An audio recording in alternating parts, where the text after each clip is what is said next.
అందరికీ వందనాలండి. అందరు బాగున్నారా? చాలా నిదానంగా అలసిపోయి ఈరోజు శనివారం కదా, ఆకలిస్తుందా?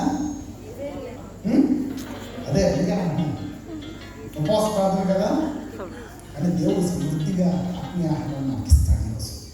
ఎంతమందికి విశ్వాసం ఉంది? ఒకసారి సంతోషంగా ఆనందంగా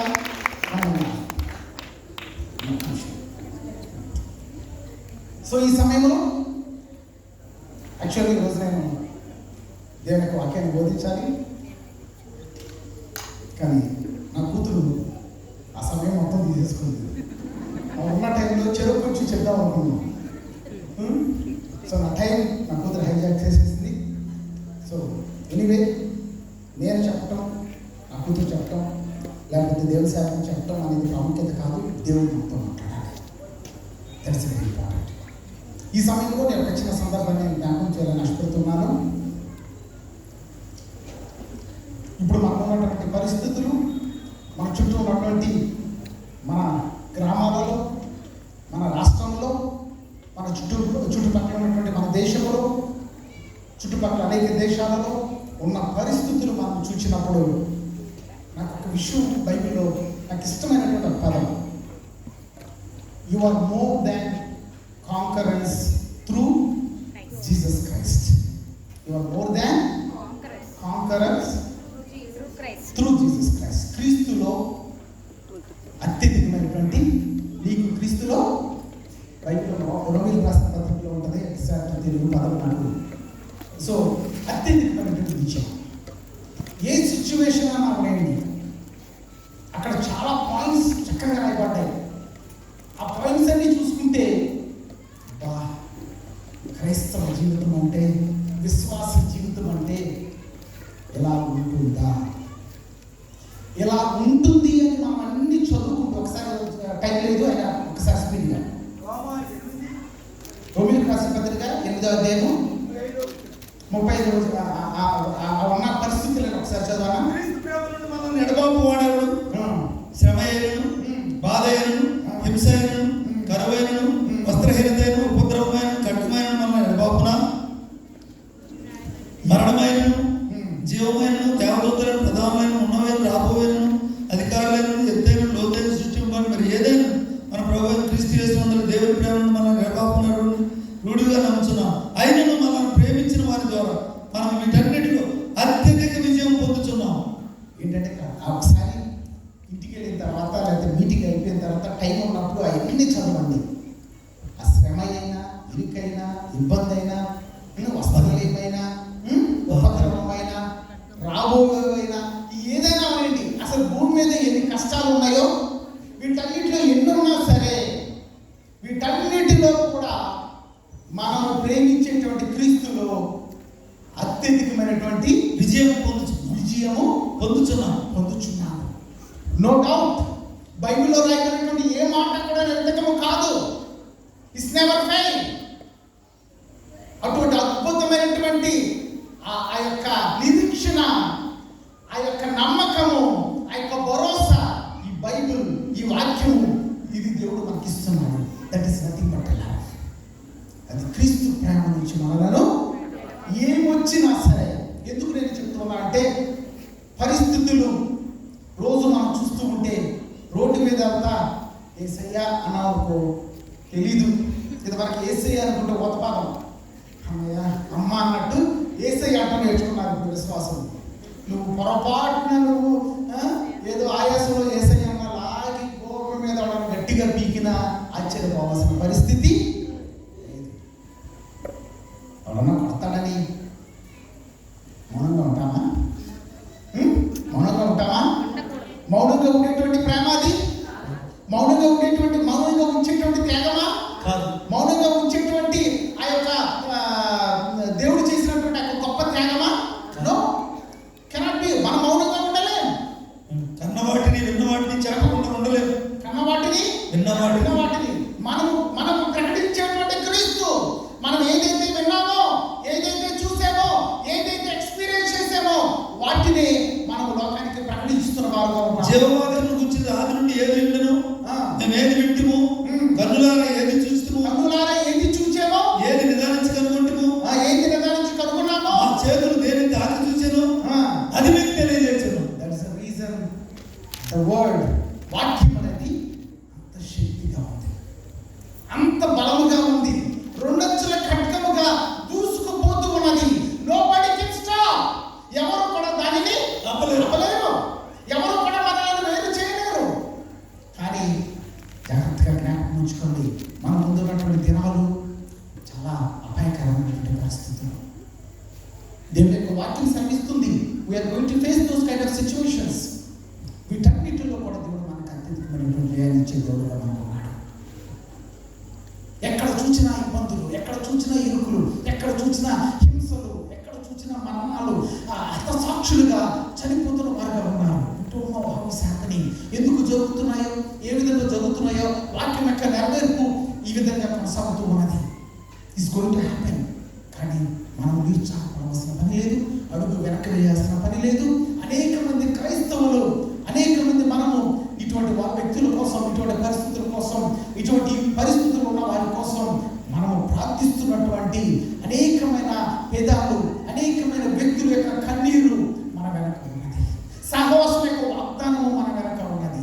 రాష్ట్రంలో, దేశంలో, ప్రపంచంలో అనేక మంది వ్యక్తులు మన తరపున మేమున్నాము అని ధైర్యంగా నిలబడి వారి యొక్క ప్రాణాలు త్యజించి అడుగులు ముందుకు వేసేటువంటి వ్యక్తులైన వారు కూడా, నాయకులైన వారు కూడా మన వెనక ఉన్నారు అనే విషయాన్ని మనం గుర్తించాలి.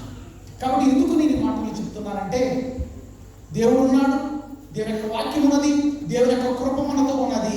అదే సమయంలో దేవుడు నిలబెట్టుకున్నటువంటి అనేక మంది నాయకులు కూడా మన తరపున మన యొక్క రాష్ట్ర నాయకులతో, దేశ నాయకులతో, అనేకమైనటువంటి వ్యవస్థలతో నిలబడి మేమున్నాము అనేటువంటి పోరాడేటువంటి పటిమ కలిగినటువంటి వ్యక్తులు మన వెనక చాలా మంది ఉన్నారు. మరి అనుకోని రీతిగా మరి గత 2 రోజుల క్రితం ఒక సహోదరుడు నాతో మాట్లాడుతున్నప్పుడు ఒక వ్యక్తి గురించి నేను నాతో చెప్పినప్పుడు, సరే తప్పనిసరిగా ఆ యొక్క గౌరవ సేవకులను మీరు ఇక్కడ పిలవండి, మనం ఒకసారి కలుసుకుందామని చెప్పి అనుకున్నాం. సార్ మనకి సహవాసం విశ్వాసాల రిట్రీట్స్ జరుగుతున్నాయి కాబట్టి నేను వారిని మన మధ్యకు ఆహ్వానించడం జరిగింది. కాబట్టి ఈ సమయంలో నేను వారిని మన మధ్యకు ఆహ్వానించాలని ఆశపడుతున్నాను. మీ అందరికీ పరిచయం చేయాలని ఆశపడుతున్నాను. మీకు చాలా మందికి పరిచయం ఉన్నటువంటి వ్యక్తులుగా ఉండి ఉండవచ్చును. అయినను మన సహవాసం ద్వారా వారిని ఒక్కసారి నేను స్టేజ్ మీదకి పిలవాలని అనుకుంటున్నాను. మరి దైవ సేవకులు జోహాని పోలోని, దయచేసి ఏమనుకోవద్దు, పేరు కొంచెం కష్టంగా ఉంది నాకే. మరి ఆ గౌరవ దైవ సేవకులను స్టేజ్ మీదకి రావాలని ఆశపడుతున్నాను. అదే సమయంలో కీర్తనకారులు మన మధ్య ఉన్నారు, సంస్కృతిలో పరిచయం ఉన్నవారు, మనకు తెలిసిన వాళ్ళు, గొప్ప పరిచయం ఉన్న వాళ్ళుగా మనం చూసిన వాళ్ళు ఉండవచ్చు. అదే సమయంలో మన మధ్య ఉన్నటువంటి వారందరినీ మన మధ్యలో తీసుకురావడానికి మరి సహకరించినటువంటి నా తమ్ముడు స్పర్జన్ CEO, ఫౌండర్ CEO కూడా మన మధ్య ఉండడం జరుగుతుంది. కాబట్టి వారందరూ కూడా ఈ సమయంలో స్టేజ్ మీదకి రావాల్సిందిగా నేను ఆలోచిస్తున్నాను. మరి మీరందరూ కూడా మన తరపున క్రైస్తవ్యాన్ని రిప్రజెంట్ చేస్తూ మరి మనతో ఉంటూ, మన వెనక ఉంటూ, మన తరపున పోరాడుతున్నటువంటి అనేక మంది వ్యక్తులలో వీరు ఒక ముందు వరుసలో ఉన్నటువంటి వ్యక్తులుగా ఉన్నారని చెప్పడానికి నేను గర్విస్తూ ఉన్నాను. కాబట్టి ఈ సమయంలో మరి దైవజనులు కొద్ది మాటలు గ్రీటింగ్స్ మనతో పంచుకోవాలని నేను ఆశపడుతున్నాను. సో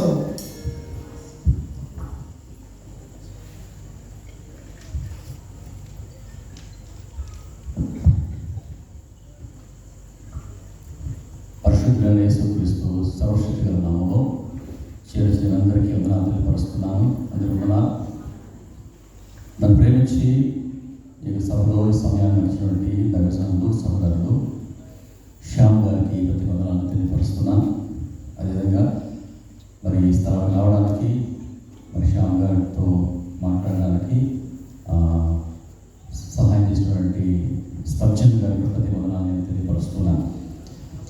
నా పేరు Reverend Johani Navanel, All India Christian Council Andhra Pradesh state ప్రెసిడెంట్గా నేను ఉన్నాను. దినాల్లో క్రైస్తవ సమాజం ఎదుర్కొన్నటువంటి సమస్యల గురించి నాకు తెలుసు. క్రైస్తవుల మీద జరుగుతున్న దాడులు, క్రైస్తవ విరోధులు జరిగిస్తున్నటువంటి భయంకరమైన కార్యక్రమాలు మీరు చూస్తున్నాం. మన విషయంలో గడిచిన 20 సంవత్సరాలుగా అరణ్య క్రిస్టియన్ కౌన్సిల్ ద్వారా క్రైస్తవ సమాజం కొరకు సంరక్షించడానికి, సహాయం చేయడానికి మరి ముందుండి నడుస్తున్న సంస్థగా అరణ్య క్రిస్టియన్ కౌన్సిల్ ఉంది. మరి ఈ మధ్యకాలంలో మరి ఎక్కువగా విపత్కరమైన పరిస్థితులు క్రైస్తవ మీద జరుగుతున్న దాడులను చూస్తున్నాం. వాటిని ఎదుర్కోవడానికి ముందుకు మేము వెళుతూ ఉన్నాము. అనేక మంది క్రైస్తవ నాయకులు రాష్ట్ర వ్యాప్తంగా ఉన్న వారితో కలిసి ఒక యూనిట్గా ఒకే ప్లాట్ఫామ్ మీద ఉండి ముందుకు వెళ్ళాలని ఆలోచనతో మేము వెళుతున్నాం. ఆ క్రమంలోనే మన దైవజనుల్ని కలుసుకోవడానికి దినాన్ని రావడం జరిగింది. మరి నాకు ఇచ్చినటువంటి కొద్దిపటి సమయాన్ని బట్టి నేను దేవుడు చూపిస్తున్నాను. 2 మాటలు యొక్క వాక్యం నుండి 2 మాటలు మాత్రమే నాకు ఈ సమయంలో నేను జ్ఞాపకం చేసి తిరిగి వారికి సమయం ఇస్తాను. మార్కు సువార్త 8వ అధ్యాయము, మార్కు సువార్త 8వ అధ్యాయము 34వ వచనం చూస్తే, మార్కు సువార్త 8వ అధ్యాయం 34వ వచనం. అంతటా ఆయన తన శిష్యులను జనసమూహమును తన యొద్దకు పిలిచి, నన్ను వెంబడింపగోరువాడు తన్ను తాను ఉపేక్షించుకొని తన సిలువను ఎత్తుకొని నన్ను వెంబడింపవలెను. ప్రియులారా, ఈరోజు ప్రభుని యేసుక్రీస్తును మనం వెంబడిస్తున్న వారుగా ఉన్నాం. యేసు ప్రభు యొక్క శిష్యులుగా, విశ్వాసులుగా, సంఘముగా, సేవకులుగా దేవుణ్ణి వెంబడిస్తూ ఆయన మనకు అప్పగించినటువంటి పరిచర్యలో ముందు కొనసాగుతున్నాం. అయితే ప్రియులారా, ప్రభుని యేసుక్రీస్తు ఒకనొక దినాన్ని జన సమూహాన్ని, వారితో పాటు శిష్యులను కూడా తన పిలిచి 2 విషయాల వారు చెప్పారు. అదేంటంటే, నన్ను వెంబడించాలని మీరు అనుకుంటే కనుక ఈ 2 విషయాలు ఖచ్చితంగా మీరు మనసులో పెట్టుకోవాలి. ఒకటి, నన్ను వెంబడించాలని నువ్వు అనుకుంటే నిన్ను నీవు ఉపేక్షించుకోవాలి. నిన్ను నువ్వు ఉపేక్షించుకోవాలి అంటే నేను అనే దానిని నేను తీసి పక్కన పెట్టాలి. ఈ లోకంలో చాలా సందర్భాల్లో అనేకమైన సమస్యల కారణం ఏంటంటే సెల్ఫ్ ఈగో. నేను అని నాలో ఉన్న గర్వం, నేను అని నన్ను నేను అతిశయించుకోవడం, లేదంటే ఘనతను కోరుకోవడం అనేది మనుషుల్ని దేవుడి నుంచి దూరంగా చేస్తుందని నేను జ్ఞాపకం చేస్తున్నాను. కానీ ప్రభు చెప్పిన మాట ఏంటి అంటే, మిమ్మల్ని మీరు ఉపేక్షించుకోవాలి. అంటే నీ సెల్ఫ్ ఇమేజ్ కొరకు, నీ ప్రత్యేకత కొరకు, నీ ఘనత కొరకు నీవు పనిచేయడం కాదు. నా మహిమ కొరకు నువ్వు పనిచేసే మనసు నీకుంటే, నా మహిమ నిమిత్తం నన్ను వెంబడించేటువంటి ఆలోచన నీకుంటే నువ్వు నన్ను వెంబడించడానికి అవకాశం ఉంటుందని. ఈరోజు ఎందరూ ఈ ప్రకారంగా ప్రభు ఇచ్చిన పిలుపును బట్టి ఆయన వెంబడించే వారుగా ఉన్నారో ఒక్కసారి మీ మనస్సాక్షిని బట్టి మీరు జ్ఞాపకం చేసుకోవాలని నేను మనం చేస్తున్నాను. తను తాను ఉపేక్షించుకొని ప్రభువు వెంబడించాలి.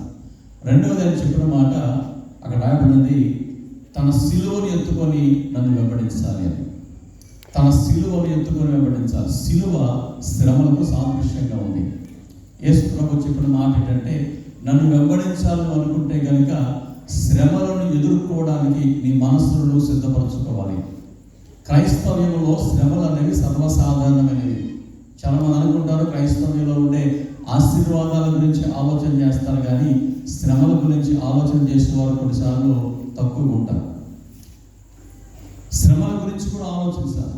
ప్రభువుని వెంబడిస్తే నాకు వచ్చే మేలేంటి, నాకు వచ్చే దీవెన ఏంటి, నాకు వచ్చే ఆశీర్వాదం ఏంటి, వీటి గురించే మనం మాట్లాడుకుంటూ ఉంటాం ఎక్కువ. కానీ ప్రభువుని వెంబడించడం వల్ల శ్రమలు కూడా వస్తాయంటే ఖచ్చితంగా వస్తాయి. అందులో ఎటువంటి అనుమానం కూడా లేదు.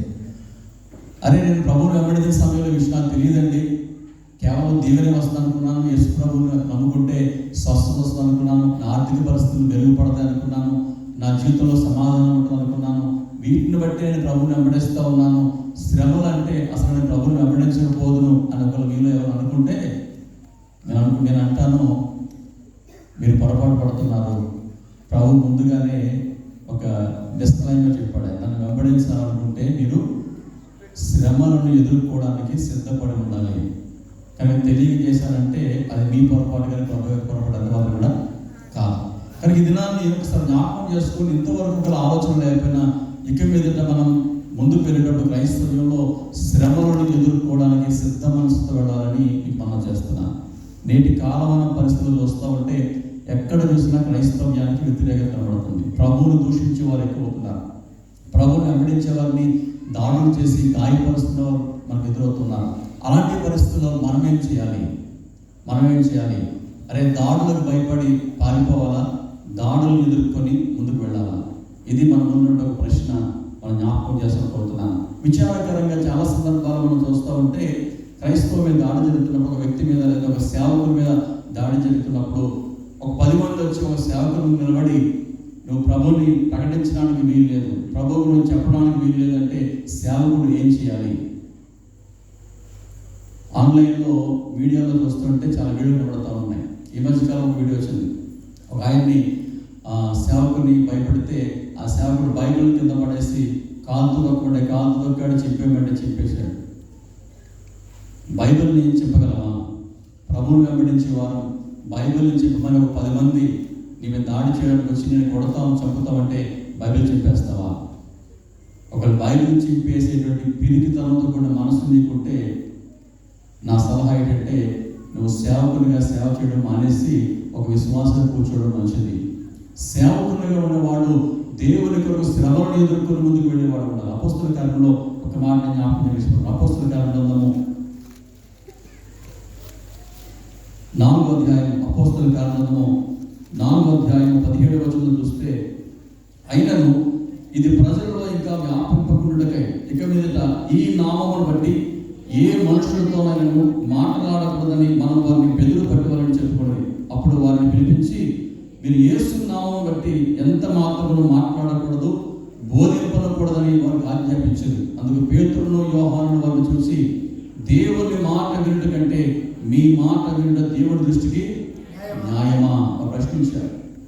మీరు యేసు ప్రభు గురించి మాట్లాడడానికి వీలు లేదు, ఆయన నామాన్ని ప్రకటించడానికి వీలు లేదు, సువార్త చెప్పడానికి వీలు లేదు అని వారు ఆటంకపరిచినప్పుడు పేతురు యోహాను ధైర్యంగా నిలబడ్డారు. వారికి ధైర్యం ఏంటంటే ప్రభువే వారి ధైర్యం, విశ్వాసమే వారి ధైర్యం. దేవుని పరిచయంలో వారు ప్రభు పిల్లలు వచ్చారు కనుక ధైర్యంగా నిలబడ్డారు. వారు చెప్పారు, మీ మాట వినాలా, ప్రభు మాట వినాలా? ప్రభు మన ముందే చెప్పాడు, వెంబడించాలనుకుంటే తను ఉపేక్షించుకోవాలి, తన సిలువను ఎందుకు వెంబడించాలని. మేము ఆ ప్రకారం వెంబడిస్తున్నాం కనుక మీ మాట కంటే ప్రభు మాట వినడం శ్రేష్టం అని చెప్పి వారు ప్రభువుని ప్రకటించడం ప్రారంభించారు. అతను మేము కన్న వాటిని విన్న వాటిని చెప్పక ఉండలేమని వారికి మేము చెప్పకుండా ఉండలేము. నువ్వు కొట్టినా, నువ్వు తిట్టినా, నువ్వు చంపినా మేము చెప్పకుండా ఉండలేము అని ధైర్యంగా వారు సమాధానం చెప్పారు. ప్రభువుని ప్రకటించడం మనం చూస్తున్నాం. 5వ అధ్యాయంలో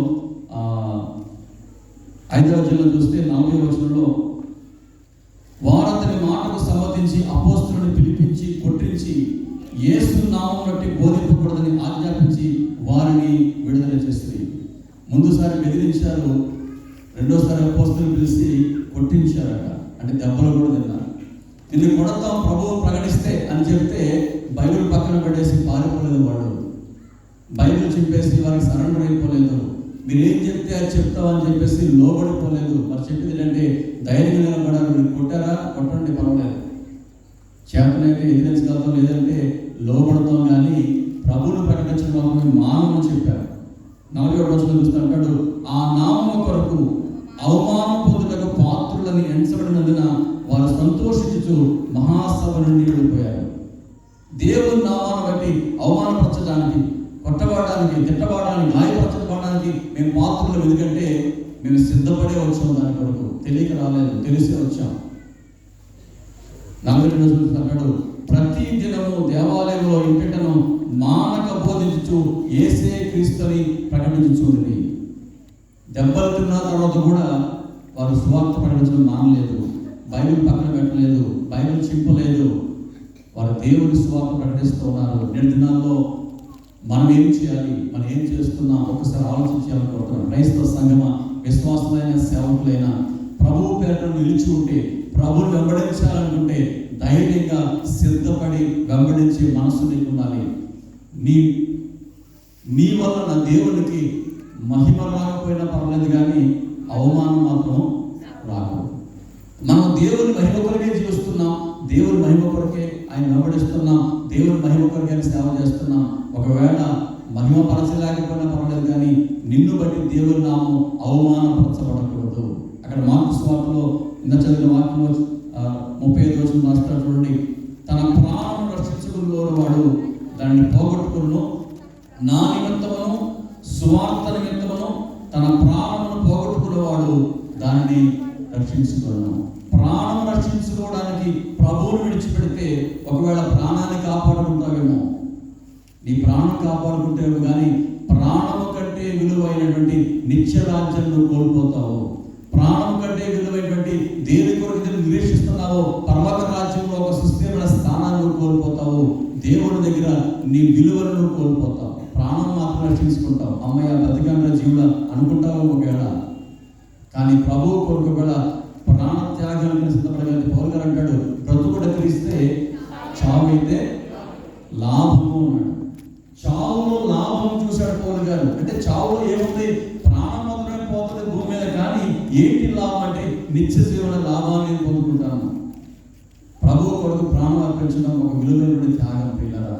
దాని కొరకు భయపడి, ప్రాణాలు పోతాయని భయపడి, దెబ్బలు పడతాయని భయపడి, అవమానించబడతాయని భయపడి కనుక ప్రభువుకి అవమానం తెచ్చే పరిస్థితిలో నీవుంటే, నిరంతరంలో సేవకుడు అయితే సేవ మానేసి ఇప్పుడే పక్కకి వెళ్ళిపోవాలి. ఆ సందర్భం వచ్చే వరకు మనం ఏం చేయకూడదు. విశ్వాసం అయితే అది దేవుని మహిమకరంగా సిద్ధపడాలి, సిద్ధ మనసుతో ఉండాలి. ఇలాంటి సభలో నేర్చుకోవాల్సింది ఏంటంటే ప్రభు కొరకు నిజాయితీగా నిలకడగలగడం, ఆయన వల్ల పొందే దీవెనలు మాత్రం ఆలోచించడం కాదు, ఆయన కొరకు అవసరమైతే ధైర్యంగా నిలబడడానికి, అవమానాన్ని భరించడానికి, దెబ్బలు తినడానికైనా సిద్ధపడడానికి మన మనసులో కనుక మనం స్థిరపరచుకెళ్తే దేవుడికి మనలో మహిమ వస్తుంది. ఆయన కోరుకున్నటువంటి విజయాన్ని మనం పొందుకుంటాము. అనేక మంది మన ధైర్యాన్ని చూసి భయపడి దానికి పారిపోతారు. ఈరోజు మనం భయపడుతూ ఉంటే అనేక మంది మన మీద దాడులు చేస్తున్నారు. మనం ధైర్యంగా నిలబడితే ఎదుటి వారు పారిపోయే పరిస్థితి వస్తుంది. కనుక అలాంటి ధైర్యాన్ని మనం తెలుసుకొని క్రైస్తవ సంఘము, సమాజము, సేవకులు అందరూ కూడా ఒక ప్లాట్ఫామ్ మీద ఉండి